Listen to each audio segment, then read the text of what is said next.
makes me happy, I'm sad, but what makes me happy is that I was able to have a last minute, hindi last minute, but it was almost an hour, a last minute meeting with President Putin, and I was able to communicate all the things that I wanted to tell him.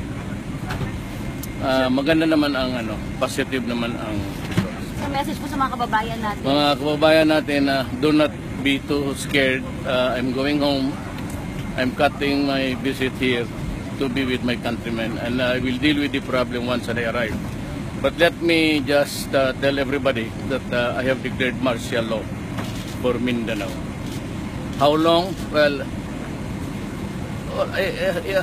how it would take a year to do it, and we will do it. If it's over within a month, then I'd be happy. Pero ang martial law is martial law, ha? So kayong mga kababayan ko, you have experienced martial law. It would not be any different from what the President Marcos did. I'd be harsh. I was asked one time, I think it was during the campaign doon sa Lasal, I was asked how I would deal with terrorism, and I said I would be harsh. And sinabi ko nga sa lahat, do not force my hand into it. I have to do it to preserve the Republic of the Philippines, the Filipino people. Thank you, sir.